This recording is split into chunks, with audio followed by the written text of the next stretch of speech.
This is lesson 2.4b, picking up with example 4 with the rational zeros theorem. It states, suppose f is a polynomial function of degree n is greater than or equal to 1 of the form that, with every coefficient an integer and a sub 0 is not equal to 0. If x equals p over q is a rational zero of f where p and q have no common integer factors other than 1, then the p comes from here and the q comes from here. What it is, this is what basically, because looking at it, it's just like, what? Actually q and then p. Yeah, the p's are the factors of a sub 0 and q is the factors of the 0.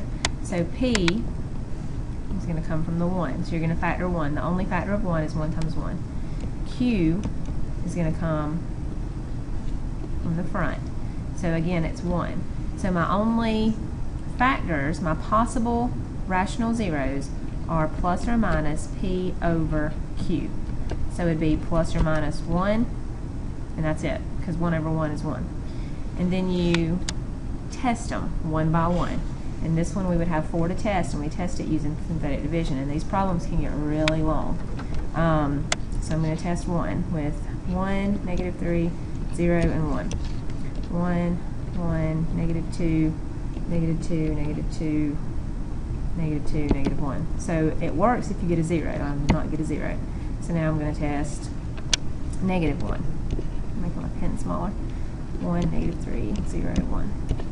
1, negative 1, negative 4, 4, 4, negative 4, negative 3. So it didn't work. And that's all. Oh, I only have 2 to do. Why did I say I had 4? I don't know.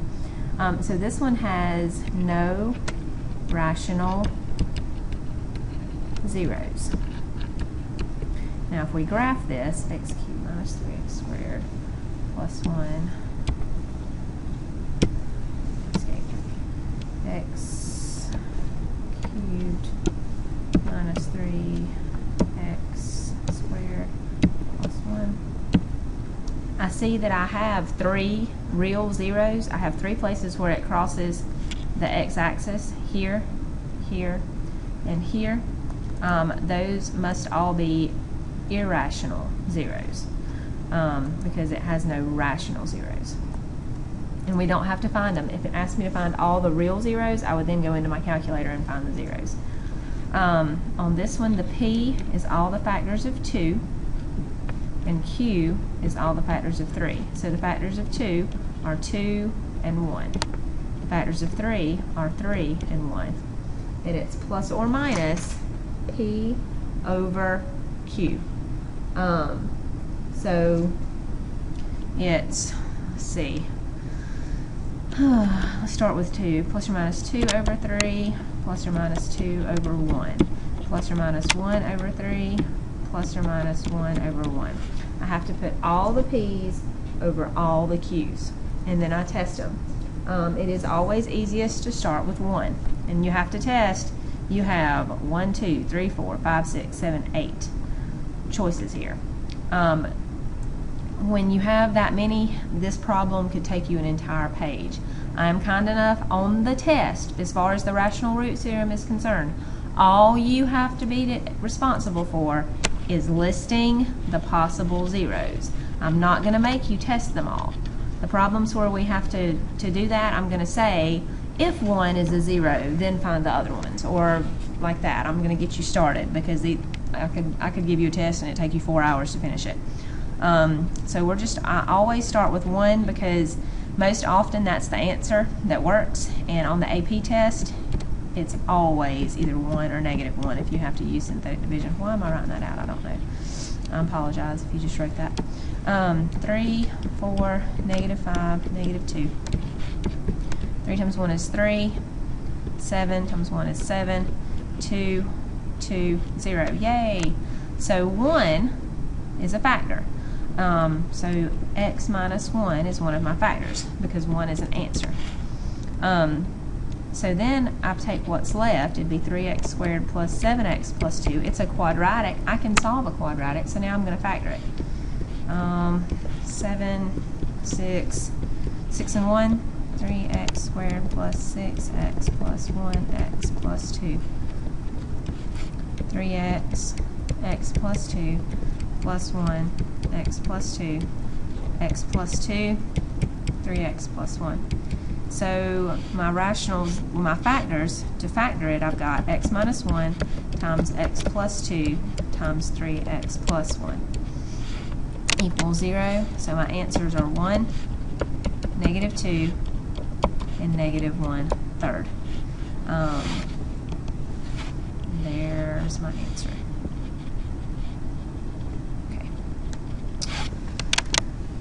Example 5, it says use the factor theorem to determine whether the first polynomial is a factor of the second polynomial. The factor theorem is the one that says, whoops, still writing with a highlighter. That x would be 3, and you just fill it in. 3 cubed minus 3 squared minus 3 minus 15. And you tell me whether or not it works. Well, 3 cubed is 27, minus 9, minus 3, minus 15. 27 minus 9 is 18, minus 3, minus 15 is 15, minus 15 is 0. So is it a factor? Yes, because I got 0. Example 6, yep, you already did this in your homework, whoops. You would get x plus 1, x minus 3, and x plus 5. You would FOIL that out. And what I neglected to tell you before you already did these problems in your homework is that if the leading coefficient is 2, you just take your answer and multiply it by 2. And you can take a minute to try to FOIL these out. You can pause me if you want to, just to make sure you can do this problem. And when you FOIL it out, you're going to get, I guess I have to FOIL it out. I don't have an answer already on my paper. Crap. So it'd be x squared plus 5x minus 3x minus 15, which is x squared plus 2x minus 15. So it'd be x cubed plus 2x squared minus 15x plus 1x squared plus 2x minus 15. So that's x cubed plus 3x squared minus 13x minus 15. But I want a leading coefficient 2 and degree 3. Well, degree 3, check. Leading coefficient 2, no. Right now it's a 1. So if I multiply the entire thing by 2, which just stretches it vertically, it's not going to change the zeros, then I now have a polynomial function with leading coefficient 2. Using only algebraic methods, find the cubic function with the given table of values. What you would do here is, these are my zeros. So I would first say x plus 4, x minus 3, x minus 5. I would FOIL it out. X squared minus 5x minus 3x plus 15, x squared minus 8x plus 15, and then times x plus 4,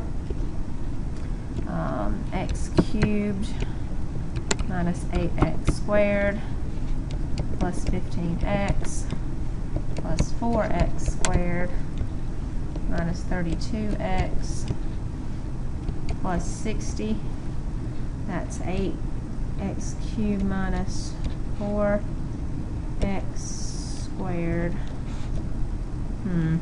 minus 17x plus 60. Is that right? X cubed plus, yes. And then the other piece of the puzzle is that if I plug in a 0 where my x is, I get 180. Right now, if I plug in a 0 where my x is, I get 60. It's not big enough. It's not big enough by 3. So if I multiply the entire thing by 3, am I changing the zeros? No, I'm just stretching it vertically. Minus 12x squared minus, don't know that. 7 times 3 is 21, carry my 51. 51x plus 180. Now it matches the table. Yay. We skip that. Find all the real zeros. Okay, here we go. Find all the real zeros. So that's including any that aren't rational. So the first thing I would need to do, and this question's yucky, is find my P and my Q. Remember that your P comes from your 8, and your Q comes from your 2. So it's all the factors of 8.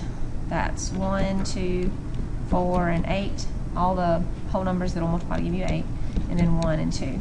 So it's plus or minus P over Q.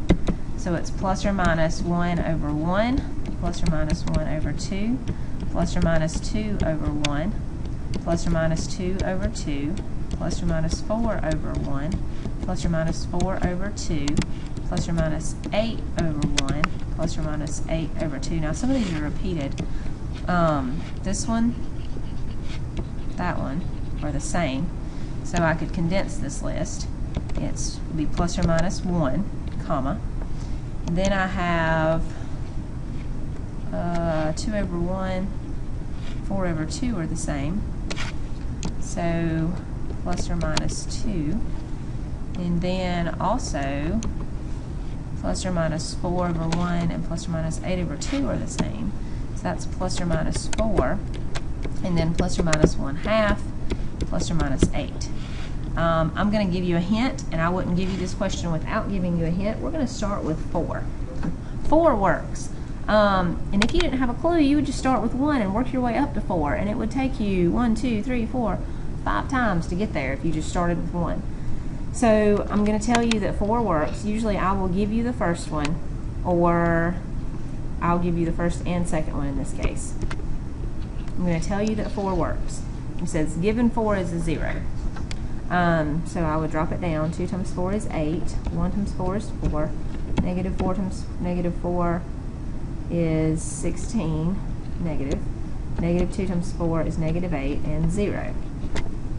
And now I'm also going to tell you that negative 1/2 is an answer.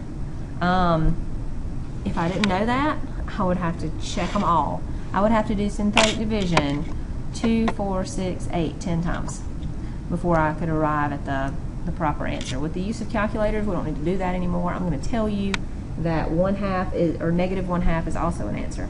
So now I'm going to do negative 1/2 into what's left. And this isn't an answer anymore. So 2 times negative 1/2 is negative 1, with 0, 0, negative 4, 2, 0. And what I wind up with left is, this was a 4, so this is a cubed, and this is going to be a squared. 2x squared plus 0x minus 4. And I can solve this. I can set it equal to 0, and I can solve it.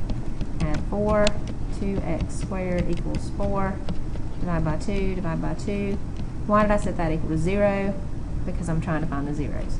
So x equals plus or minus the square root of 2. So my answers are square root of 2, negative square root of 2, negative 1/2, and 4. And we just flat don't have time to test all those, and that's ridiculous. And we're not going to do 10. So that concludes this lesson.